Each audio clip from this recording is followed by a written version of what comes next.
Imaginez seulement 10 $ pour un panier qui peut nourrir votre famille pendant 6 mois. Alors que le monde entier cultive des potagers, une méthode simple produit 5 fois plus de pommes de terre sur la même surface. Des chercheurs du Centre international de la pomme de terre au Pérou ont confirmé que la culture verticale augmente le rendement de 40%. Les Incas connaissaient ce secret il y a 8000 ans, mais l'agriculture moderne l'a oublié. 20 kg de pommes de terre dans un panier en plastique semble impossible jusqu'à ce qu'on comprenne la biologie des stolons. Un agronome de l'Idaho a redécouvert cette technique par hasard en expérimentant avec des conteneurs sur son balcon. La récolte était si inattendue qu'il a répété l'expérience 7 fois de suite. À chaque fois, les résultats surpassaient les cultures traditionnelles en utilisant 10 fois moins d'espace et d'efforts. Après 90 jours, un panier produit 15 000 calories d'aliments préparés. Vous allez maintenant apprendre chaque étape de cette méthode sans en sauter une seule.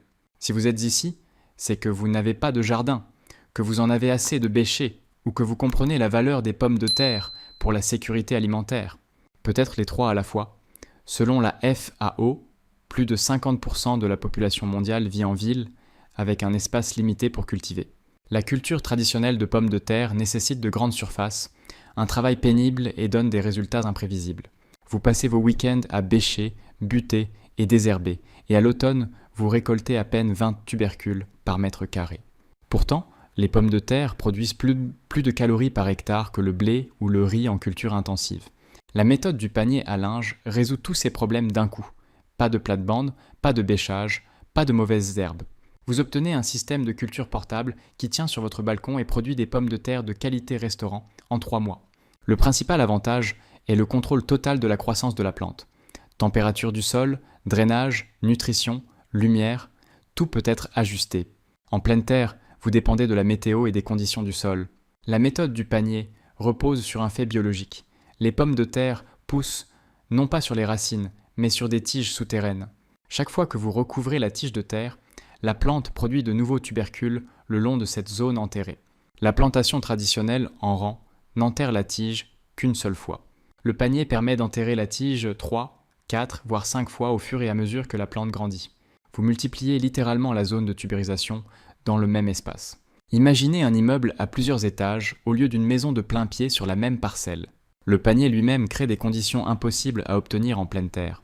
Les trous dans les parois permettent la taille aérienne des racines, évitant l'enroulement et créant un système racinaire plus efficace. Le drainage est idéal, ce qui élimine le pourrissement dû à l'excès d'eau. La surface en plastique sombre réchauffe le sol plus vite au printemps, permettant de planter 2 semaines plus tôt que d'habitude. La position surélevée facilite la surveillance, l'arrosage et l'entretien. Au moment de la récolte, vous renversez simplement le panier et récoltez sans abîmer un seul tubercule. Le contrôle de la température devient votre atout. Les pommes de terre forment mieux leurs tubercules quand le sol est entre 15 et 21 degrés Celsius. Dans un panier, vous pouvez déplacer la plante pour optimiser la lumière ou l'ombre par temps chaud. Les pommes de terre appartiennent à la famille des Solanacées, sous le nom latin Solanum tuberosum, domestiqué il y a environ 8000 ans dans les montagnes du Pérou actuel. Les Incas comprenaient un secret que l'agronomie moderne ne redécouvrirait qu'au XXe siècle. Les tubercules se forment sur des pousses souterraines spéciales appelées stolons. Les stolons diffèrent des racines en ce qu'ils portent le programme génétique de formation de nouvelles plantes. Lorsque le stolon est maintenu dans l'obscurité et en contact avec le sol, son extrémité commence à s'épaissir et à accumuler de l'amidon, se transformant en tubercules. Un stolon peut produire de 1 à 5 tubercules selon les conditions. Le facteur critique est la longueur des stolons situés sous terre. L'American Journal of Potato Research a publié des données montrant une corrélation directe entre l'allongement des stolons et la densité des tubercules. Plus la longueur souterraine de la tige est grande, plus il y a de points de tubérisation. La lumière restait le principal ennemi de ce processus. Lorsque les stolons sont exposés à la lumière, ils cessent de former des tubercules et se développent comme des pousses vertes normales. C'est pourquoi le butage est si important. Il maintient les stolons dans l'obscurité. La plante n'investit l'énergie photosynthétique dans des réserves souterraines que lorsqu'elle est sûre que ces réserves sont dans un environnement sombre et sûr. La méthode du panier exploite cette caractéristique biologique de la manière la plus efficace possible. Les techniques européennes de plantation en rang développé au XVIIIe siècle visaient à mécaniser l'agriculture plutôt qu'à maximiser le rendement par unité de surface. Les agriculteurs ont sacrifié la productivité pour la commodité des tracteurs et des charrues. Une plate-bande traditionnelle vous donnera 12 à 18 cm de tige enterrée après 1 ou 2 buttages. Un panier de 50 à 60 cm de haut permet de créer 60 à 75 cm de tige enterrée grâce à des buttages répétés. Cela signifie 3 à 4 fois plus de zones de tubérisation sur la même plante. Le calcul est simple, plus de stolons égale plus de pommes de terre. La culture traditionnelle dépend de la qualité du sol sur place, sur laquelle vous n'avez aucun contrôle. Un sol argileux retient l'eau et provoque la pourriture. Un sol sableux s'assèche trop vite. Dans le panier, vous utilisez le mélange de terre parfait dès le premier jour. La récolte révèle une différence frappante entre les méthodes. Vous creusez le sol à la pelle, endommageant inévitablement certains tubercules et perdant les plus petits. Des recherches de l'Université de l'Idaho montrent que, en récoltant à la main, jusqu'à 20% de la récolte est perdue à cause des dommages causés par les outils. Le panier transforme la récolte en une fête de découverte. Les tubercules sont répartis sur toute la hauteur de la colonne de terre, en couches, comme un trésor dans un coffre de pirate. Vous videz simplement le contenu et récoltez des pommes de terre propres et intactes. Les trous sur les côtés du panier créent le phénomène de taille aérienne des racines découvert par des chercheurs de Cornell dans les années 90.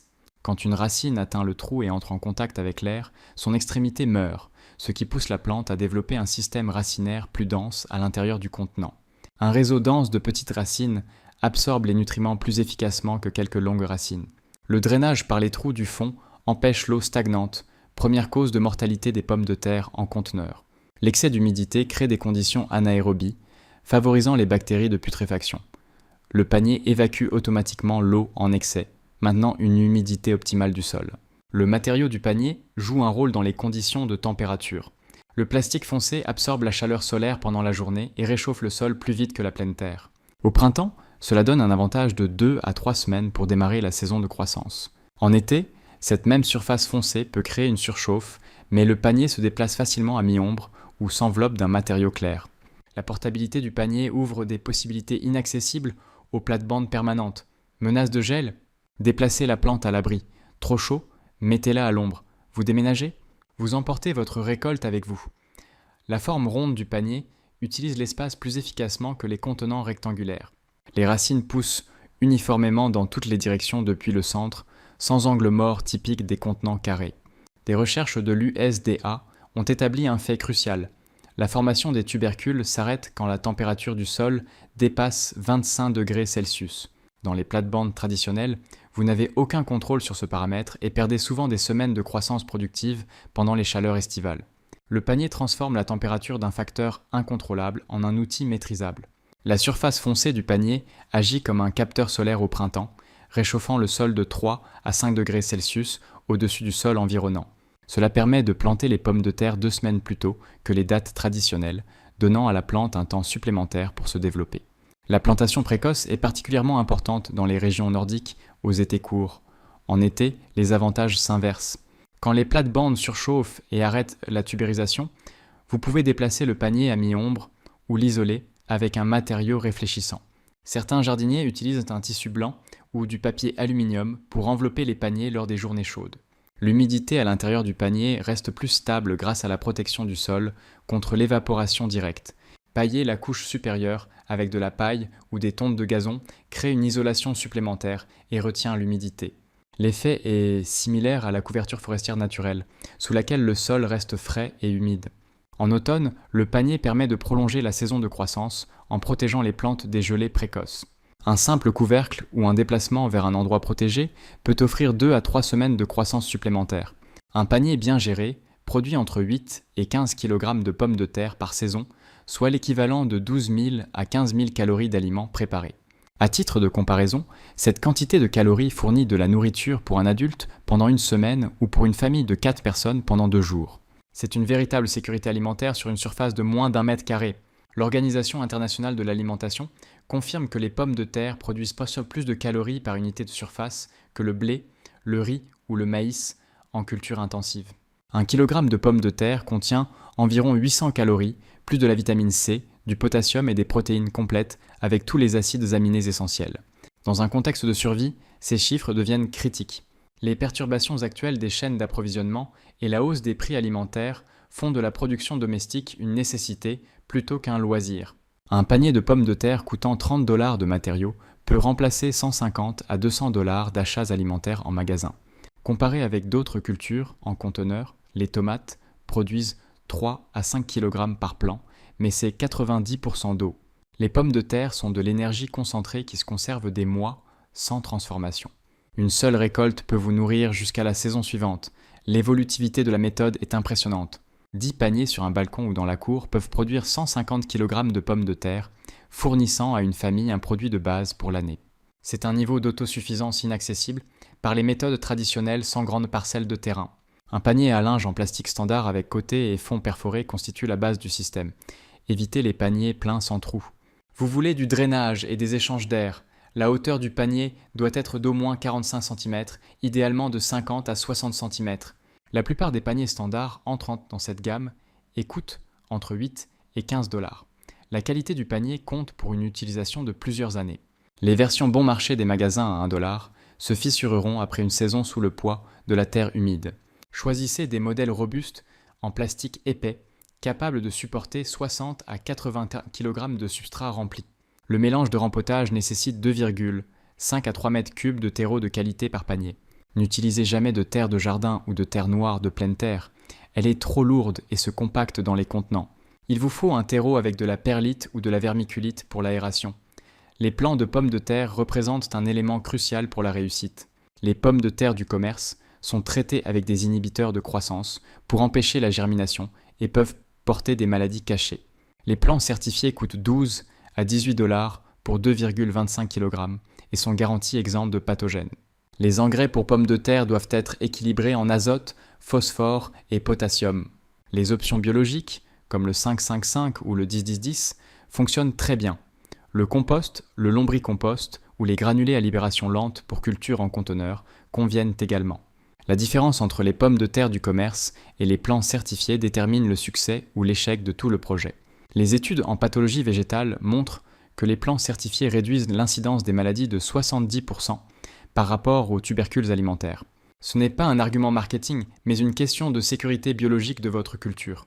Les pommes de terre d'entrepôt en magasin sont traitées au chlorprophame ou à d'autres inhibiteurs de germination qui bloquent la division cellulaire dans les yeux. Même si ces tubercules germent, les plants se développent mal, fleurissent tardivement et produisent une récolte maigre.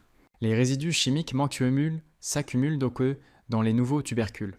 Les plants de pommes de terre subissent une certification en plusieurs étapes, incluant des tests pour virus, bactéries et infections fongiques. Les plants mères sont cultivés dans des conditions isolées, sous le contrôle d'organismes gouvernementaux. Chaque lot possède des documents sur la santé et l'origine. Pour un rendement maximal, choisissez des variétés précoces et semi-précoces qui mûrissent en 70 à 90 jours.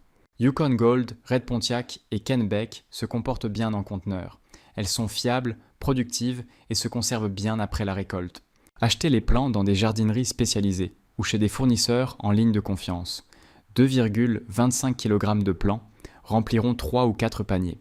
Conservez les tubercules dans un endroit frais et sombre jusqu'à la plantation, en évitant les températures inférieures à 4 degrés Celsius. Les recherches scientifiques du Rodale Institute prouvent que les substrats riches en compost augmentent la diversité microbienne, ce qui soutient directement la résilience des plantes et le cycle des nutriments. Les pommes de terre en conteneur ont besoin d'un environnement léger et bien drainant, complètement différent des terres de jardin lourdes. Le mélange optimal est une part de mousse de tourbe ou de fibres de coco, une part de compost de qualité et une part de perlite. Cette combinaison assure la rétention d'humidité, la nutrition et l'aération de la zone racinaire. La perlite crée des poches d'air qui empêchent le poids de l'eau de compacter le substrat. L'acidité du sol doit se situer entre 6 et 7 pH pour une absorption optimale des nutriments. Un environnement trop acide bloque l'absorption du calcium et du magnésium, tandis qu'un environnement alcalin interfère avec l'absorption du fer et du manganèse. La plupart des terreaux de qualité ont l'acidité correcte dès le départ. La matière organique dans le substrat agit comme un engrais à libération lente et un améliorateur de structure. Le compost libère azote, phosphore et potassium progressivement tout au long de la saison, réduisant le besoin d'apports supplémentaires. Le lombricompost est particulièrement précieux en raison de sa forte concentration en oligo-éléments disponibles. Évitez les substrats avec engrais à libération lente, ajoutez si vous prévoyez de contrôler vous-même la nutrition. Une concentration inconnue peut entraîner un excès d'azote qui stimulent la croissance du feuillage au détriment de la formation des tubercules. Les recherches à l'université de l'Idaho ont établi un principe critique. L'excès d'azote retarde la tubérisation, forçant la plante à investir son énergie dans la masse foliaire au lieu des réserves souterraines. Une stratégie nutritionnelle appropriée nécessite de comprendre les phases de développement des pommes de terre et les besoins correspondant à chaque période. Au stade initial de croissance, les 30 premiers jours après la plantation, la plante a besoin d'azote modéré pour le développement du système racinaire et des premières pousses. L'excès durant cette période crée un feuillage puissant, mais des stolons faibles. Appliquez un engrais équilibré avec des ratios égaux d'azote, phosphore et potassium. La phase de tubérisation active commence après 40 à 50 jours et nécessite une diminution de l'azote tout en augmentant le phosphore et le potassium. Le phosphore stimule le développement du système racinaire et le transfert d'énergie vers les tubercules. Le potassium améliore la qualité des tubercules et leur durée de conservation. Le moment d'appliquer l'engrais coïncide avec le butage. Chaque fois que vous ajoutez du substrat, mélangez un quart de tasse d'engrais organique avec le nouveau terreau. Cette méthode assure une distribution uniforme des nutriments dans toute la zone racinaire sans risque de brûlure. La fertilisation liquide est efficace entre les butages si les plantes montrent des signes de carence, feuilles jaunissantes ou croissance lente. Diluez l'engrais complexe selon les instructions et arrosez jusqu'à ce que l'eau s'écoule par les trous de drainage. L'arrosage matinal est préférable pour une meilleure absorption. 2 semaines avant la plantation prévue, sortez les plants du stockage et inspectez soigneusement chacun. La taille idéale pour la plantation va de la taille d'un œuf de poule à celle d'une balle de tennis. Les spécimens plus gros nécessitent d'être coupés en morceaux, chacun devant contenir au moins 2 ou 3 œufs et peser au moins 50 grammes. La coupe du matériel de plantation se fait avec un couteau tranchant et propre en un mouvement confiant. Essuyez la lame avec de l'alcool entre les tubercules pour éviter la transmission d'infections possibles. Les morceaux trop petits n'ont pas assez de nutriments pour donner à la plante un départ vigoureux. Le processus de cicatrisation des coupes est absolument critique pour la réussite. Disposez les morceaux en une seule couche, dans un endroit frais, sec et sombre, avec une bonne circulation d'air pendant 24 à 48 heures. Durant ce temps, les sections sèchent et forment une croûte protectrice qui empêche la pénétration des bactéries putréfiantes et des champignons. Autrefois, les agriculteurs saupoudraient d'or les tubercules coupés de cendres de bois pour une protection supplémentaire contre les infections. La cendre contient du potassium et crée un environnement alcalin défavorable aux agents pathogènes. Une alternative moderne est le soufre en poudre ou des préparations fongicides spéciales pour semences. Les tubercules germés avec des germes de 1 à 2 cm donnent une germination plus rapide et plus uniforme. Si les germes dépassent 3 cm, retirez délicatement tous, sauf les 2 ou 3 plus vigoureux sur chaque tubercule. Cela concentre l'énergie de la plante sur moins de pousses. La technique de pré-germination appelée cheating est utilisée par les jardiniers britanniques depuis le 19e siècle pour accélérer la saison de culture sous climat frais. Le processus active les yeux du tubercule avant la plantation, donnant à la plante 2 à 3 semaines d'avance sur les tubercules non germés. Placez les tubercules préparés en une seule couche dans des caisses ou plateaux peu profonds, les yeux vers le haut. Conditions idéales. Température de 12 à 15 degrés Celsius, lumière diffuse et humidité de 60 à 70%. La lumière directe du soleil fait verdir les tubercules et produit de la solanine toxique. Après 7 à 10 jours, des germes robustes vert foncé de 5 à 10 mm apparaissent. C'est le stade optimal pour la plantation. Des germes faibles, pâles et allongés indiquent un manque de lumière ou une température de germination trop élevée. La distribution d'énergie dans le tubercule suit le principe de dominance apicale. Les yeux apicaux germent en premier et inhibent le développement des yeux inférieurs. Pour assurer une germination uniforme, retirez les germes les plus forts s'ils sont 2 fois plus longs que les autres. Les tubercules germés nécessitent une manipulation soigneuse lors de la plantation.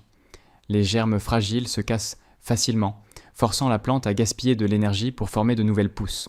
Plantez ce matériel germe vers le haut en le recouvrant de terre délicatement sans la compacter. Choisissez l'emplacement définitif du panier avant de le remplir, car le contenant rempli pèse 60 à 80 kg et devient difficile à déplacer. La plante nécessite au minimum 6 à 8 heures de soleil direct par jour pour une tubérisation maximale. Plus de lumière signifie plus de pommes de terre.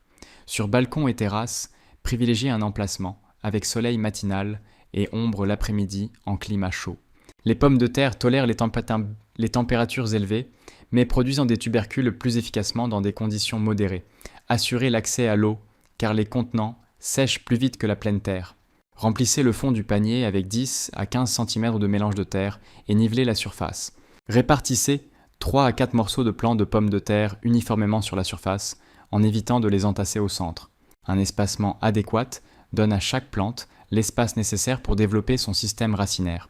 Recouvrez les tubercules de 10 cm de substrat supplémentaire, créant une profondeur de plantation totale d'environ 15 cm.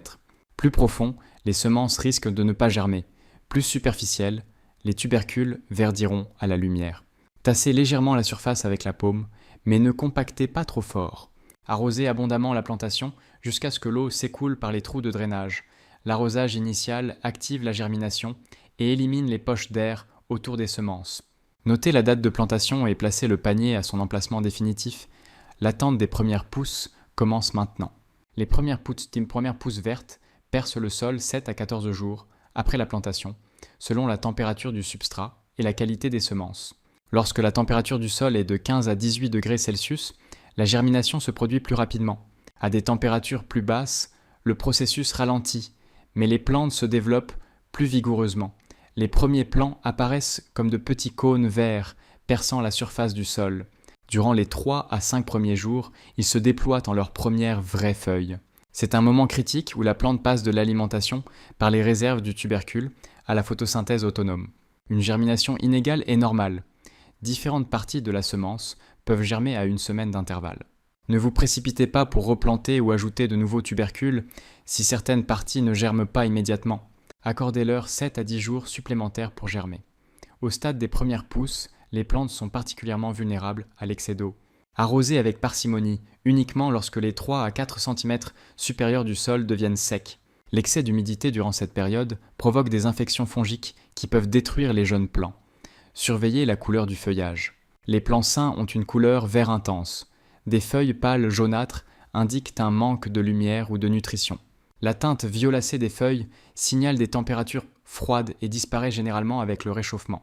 2 à 3 semaines après la germination, la phase la plus importante commence, le premier butage. Le butage représente l'arme secrète de la méthode du panier et nécessite une compréhension précise des processus biologiques. Lorsque les plantes atteignent 15 à 20 cm au-dessus de la surface du sol, c'est le moment du premier butage. Beaucoup de jardiniers manquent de ce moment critique et perdent la moitié de leur récolte potentielle.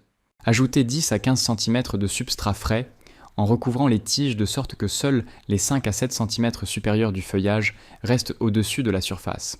La procédure semble radicale. Vous enterrez littéralement la majeure partie de la plante. C'est justement cette apparente cruauté qui déclenche la formation de stolons supplémentaires. Les sections enterrées de la tige s'adaptent rapidement au nouvel environnement, développant des racines adventives et des stolons sur toute la longueur enterrée. Chaque stolon nouvellement formé devient un site de formation de tubercules. Le calcul est simple, plus de stolons égale une croissance exponentielle du rendement. Le deuxième butage s'effectue 2 à 3 semaines plus tard, lorsque les plants atteignent à nouveau 15 à 20 cm de hauteur. Répétez l'opération en recouvrant la majeure partie de la nouvelle croissance et en ne laissant dépasser que les sommets. À chaque butage, le nombre de tubercules potentiels double. Les troisième et quatrième butages suivent le même schéma jusqu'à ce que le panier soit complètement rempli. Un panier standard de 50 à 60 cm de haut peut accueillir 3 à 4 cycles de butage. Chaque cycle manqué vous coûte 30 à 40% de la récolte finale. Ce n'est pas une exagération, mais un schéma mathématique de formation des stolons. À chaque butage, mélangez un quart de tasse d'engrais organique équilibré au substrat ajouté. Cette méthode assure la libération progressive des nutriments directement dans la zone de formation des nouveaux stolons et racines. Les engrais granulaires 10-10-10 sont idéaux à cet effet. Évitez de concentrer les engrais en un seul endroit. Répartissez-les uniformément dans tout le volume de terre ajouté. Les accumulations locales de nutriments provoquent des brûlures racinaires et un développement inégal des plants. Mélangez soigneusement l'engrais au substrat avant le remplissage. Les engrais azotés nécessitent une attention particulière dans les stades avancés de la saison. Les recherches montrent qu'un excès d'azote, une fois la tubérisation commencée, pousse la plante à reprendre sa croissance foliaire au lieu d'accumuler l'amidon dans les tubercules. Réduisez la proportion d'azote dans la fertilisation après le deuxième butage. Les engrais organiques à libération lente sont préférables aux sels minéraux en culture conteneurisée. Le compost, le lombricompost ou le fumier bien décomposé libèrent les nutriments progressivement, réduisant le risque de surdosage et de brûlure. Ils améliorent également la structure du sol et sa capacité de rétention d'eau. La fertilisation potassique est particulièrement importante au stade de formation des tubercules. Le potassium améliore la qualité des pommes de terre, augmente la teneur en amidon et prolonge la durée de conservation de la récolte. La cendre de bois constitue une excellente source de potassium si vous avez accès à de la cendre propre de feuillus. La culture en conteneur exige une approche fondamentalement différente de l'arrosage par rapport aux plates-bandes en pleine terre. Le panier se dessèche 3 à 4 fois plus vite que le sol exposé en raison de l'évaporation par les parois et les trous de drainage. Par temps chaud ou en cas de vent fort, un arrosage quotidien peut être nécessaire. Vérifiez l'humidité en enfonçant votre doigt de 5 cm dans le substrat. Si le sol est sec à cette profondeur, il est temps d'arroser. Le dessèchement superficiel n'est pas un indicateur fiable. Il peut rester suffisamment d'humidité à l'intérieur du panier pour les racines. La technique d'irrigation affecte le développement du système racinaire et l'uniformité de l'humidité. Arroser lentement en petite quantité en permettant à l'eau de s'infiltrer dans le substrat. Un arrosage rapide avec un grand volume crée des canaux de drainage par lesquels l'eau s'échappe sans humidifier la masse du sol. L'inconstance de l'humidité provoque des troubles physiologiques des tubercules. L'alternance de sécheresse et d'engorgement entraîne fissuration, cavité et déformation des pommes de terre. Les recherches des universités agricoles documentent un lien direct entre humidité stable et qualité de la récolte. Le paillage de la surface avec de la paille, des tontes de gazon ou du compost réduit l'évaporation de 30 à 40%. Le paillis empêche également la formation de croûtes en surface et supprime la germination des mauvaises herbes. Une couche de paillis de 5 à 7 cm d'épaisseur est optimale dans la plupart des conditions. La culture en conteneur réduit considérablement les problèmes de ravageurs par rapport à la plantation en pleine terre, mais ne les élimine pas complètement. Le doryphore reste la principale menace. Ce ravageur a développé une résistance à la plupart des insecticides et est capable de défolier complètement les plants en quelques jours.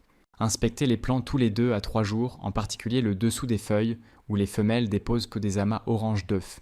La collecte manuelle des doryphores adultes et la destruction des amas reste la méthode de contrôle la plus efficace à petite échelle. Noyez les doryphores collectés dans de l'eau savonneuse ou du kérosène. Les pucerons apparaissent en colonies sur les jeunes pousses et sucent la sève de la plante. Un jet d'eau puissant élimine la plupart des individus et des traitements répétés tous les 2 à 3 jours détruisent le cycle de reproduction. En cas d'infestation généralisée, appliquez du savon insecticide ou de l'huile de neem, selon les instructions. Les maladies fongiques sont rares dans les conteneurs bien drainés, mais le mildiou peut attaquer les plants par temps frais et humide. Des taches jaunes avec un revêtement blanc sur les feuilles sont le premier signe d'infection. Retirez immédiatement les parties affectées et traitez avec des préparations cupriques. La prévention des maladies comprend l'arrosage le matin pour sécher rapidement le feuillage, permettre la circulation d'air autour des plants et éviter de trop humidifier le substrat. La rotation des cultures en conteneur s'effectue en remplaçant le mélange de terre ou en cultivant d'autres cultures la saison suivante. 60 jours après la plantation, vous pouvez commencer la récolte sélective de pommes de terre nouvelles sans perturber la croissance sous-jacente de la plante. Cette méthode, appelée vol de pommes de terre, vous permet d'obtenir des tubercules frais pendant que le reste de la récolte continue de se développer dans le panier. Plongez délicatement votre main dans le sol depuis le bord du panier et cherchez à tâtons de petits tubercules de la taille d'une noix. Pincez-les soigneusement sans endommager les stolons ni perturber le système racinaire.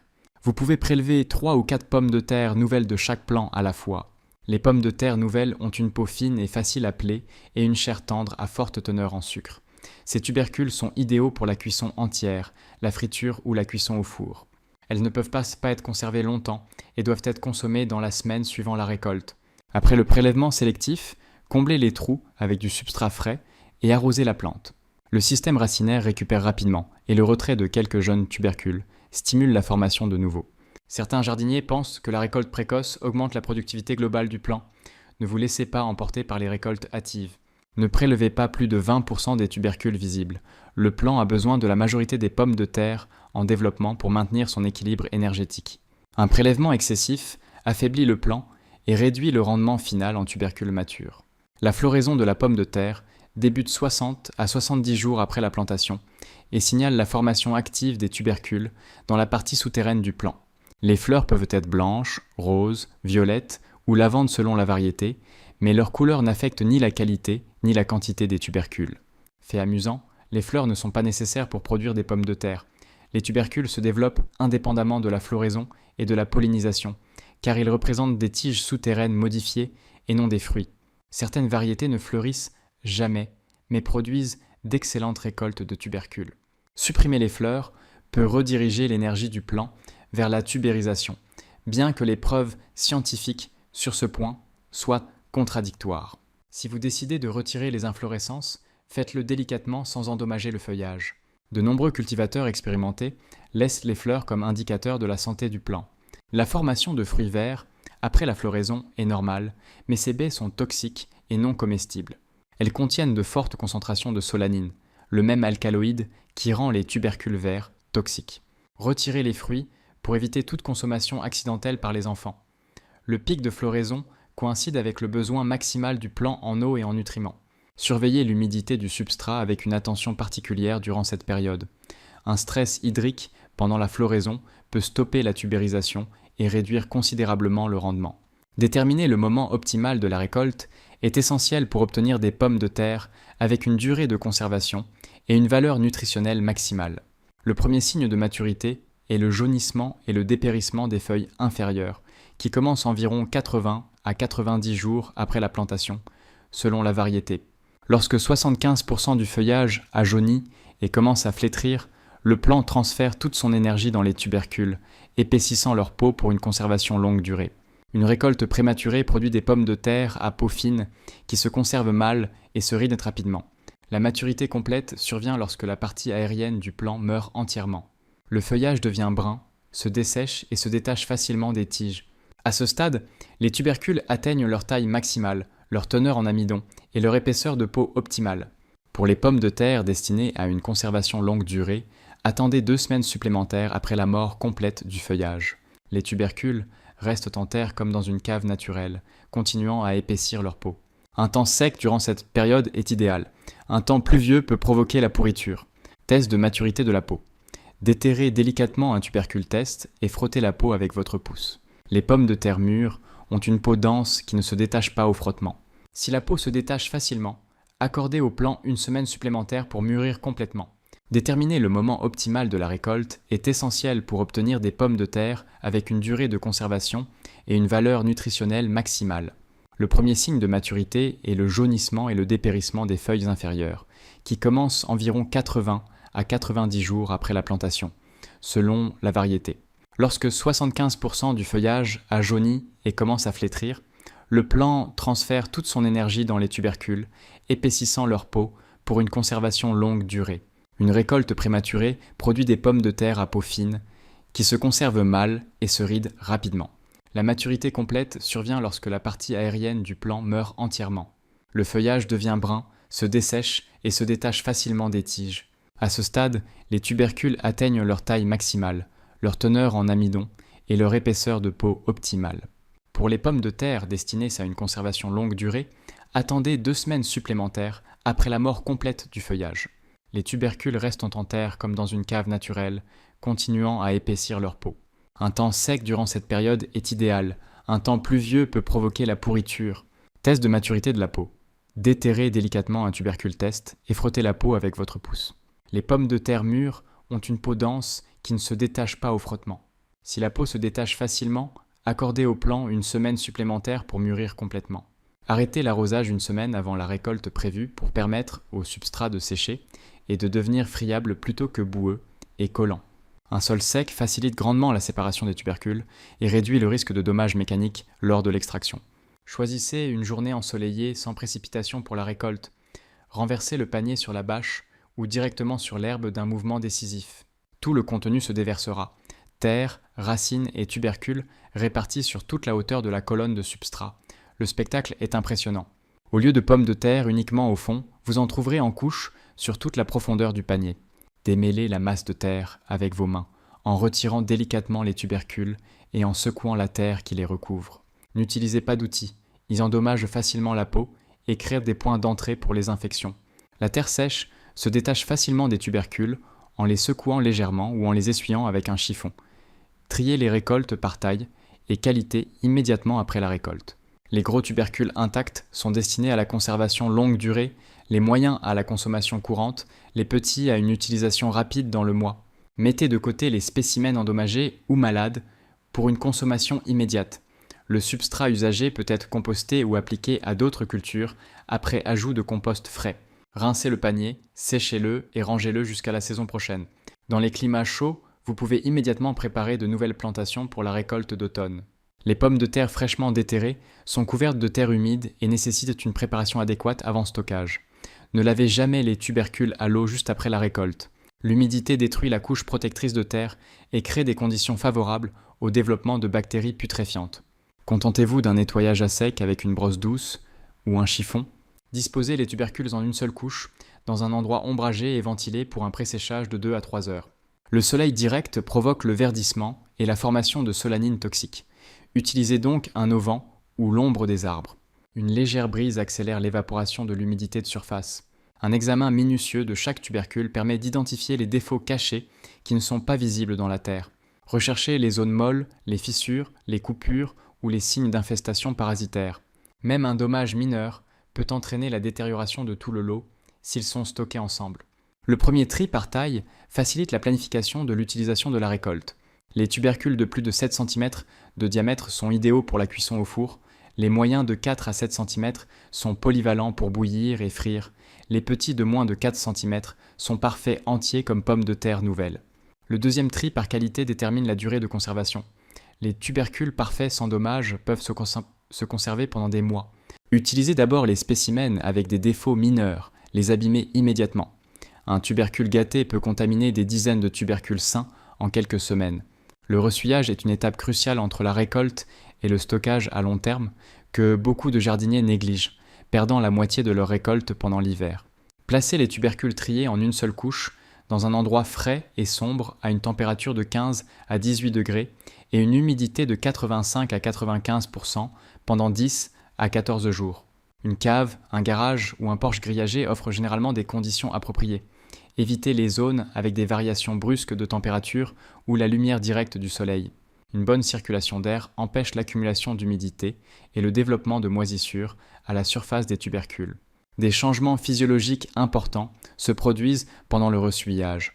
Les petites égratignures et coupures cicatrisent, la peau s'épaissit et devient plus résistante aux dommages mécaniques. La teneur en humidité des tubercules se stabilise, réduisant le risque de flétrissement pendant le stockage. Vérifiez les tubercules tous les 2 jours, en retirant ceux qui montrent des signes de pourriture ou de maladie. Une pomme de terre malade peut contaminer tout le lot par les spores fongiques ou les bactéries. Les tubercules atteints présentent des taches molles et sombres, une odeur désagréable ou un revêtement blanc de moisissure. Une fois le ressuyage terminé, retirez délicatement la terre sèche restante avec une brosse douce, mais ne lavez pas à l'eau. Les tubercules sont prêts pour le stockage à long terme. Les pommes de terre correctement ressuyées restent commercialisables pendant 4 à 6 mois dans des conditions optimales. Les conditions de stockage idéales pour les pommes de terre nécessitent une température de 4 à 7 degrés Celsius dans l'obscurité complète avec une humidité de 90 à 95%. Les caves traditionnelles d'Europe de l'Est créaient justement un tel microclimat, permettant aux familles de conserver les pommes de terre jusqu'à la prochaine récolte sans perte de qualité. Les alternatives modernes incluent les sous-sols frais, les garages non chauffés ou même les réfrigérateurs pour de petites quantités. Évitez de stocker près des pommes ou d'autres fruits. Ils libèrent de l'éthylène, qui stimule la germination des tubercules. Les légumes à bulbes sont également des voisins indésirables. Les contenants de stockage doivent permettre la circulation de l'air. Les cartons avec des trous, les sacs en filet ou les caisses en bois sont idéaux. Les sacs plastiques créent de la condensation et provoquent la pourriture. La couche de stockage ne doit pas dépasser 30 à 40 cm pour éviter la pression sur les tubercules inférieurs. Les inspections mensuelles permettent d'identifier les problèmes à un stade précoce. Retirez immédiatement les tubercules germés, mousse ou verts. Les petits germes peuvent être cassés, mais les tubercules avec plusieurs longs germes sont mieux utilisés pour la cuisine. Le régime de température est critique. En dessous de 4 degrés, l'amidon se transforme en sucre, rendant les pommes de terre sucrées. Au-dessus de 10 degrés, la germination active commence. Les fluctuations brusques de température provoquent la condensation d'humidité et créent des conditions pour le développement d'agents pathogènes. Des plantes hautes, avec peu de tubercules, indiquent un excès d'azote et un butage insuffisant. La plante dépense son énergie à faire pousser le feuillage au lieu de former des réserves souterraines. Solution: réduisez la fertilisation azotée, augmenter la proportion de potassium et de phosphore et assurer un butage régulier toutes les 2 à 3 semaines. Les tubercules verts contiennent de la solanine toxique et sont impropres à la consommation. Le verdissement se produit lorsque les pommes de terre en développement sont exposées à la lumière. Raison ? Beutage insuffisant ? Ou niveau de terre trop bas dans le panier ? Butez plus haut en vous assurant que tous les tubercules sont dans l'obscurité. Les petits tubercules indiquent un stress de la plante dû à un arrosage irrégulier ou à un manque de nutriments. Les pommes de terre ont besoin d'une humidité constante sans fluctuation brusque entre sécheresse et engorgement. Utilisez du paillis pour stabiliser l'humidité et fertiliser à chaque butage. La pourriture des tubercules est causée par l'engorgement ou un mauvais drainage. Vérifiez les trous de drainage du panier. Ils doivent permettre à l'eau excédentaire de s'écouler librement. Arrosez uniquement lorsque les 5 cm supérieurs du substrat sont secs. Par temps pluvieux, déplacez les paniers sous abri. Maximiser le rendement nécessite un matériel de semences de qualité, un emplacement ensoleillé, un butage régulier, un arrosage uniforme, une nutrition équilibrée et une saison de croissance complète. Chaque élément manqué réduit la productivité de 20 à 30%. Suivre toutes les recommandations garantit une récolte de 8 à 15 kg par panier. La méthode du panier à linge révolutionne la culture domestique de pommes de terre, transformant un bac à 10$ en un système de production alimentaire hautement productif. Vous avez appris la science de la formation des stolons, l'importance des semences certifiées, les techniques de butage multiples et toutes les subtilités de la plantation au stockage de la récolte finale.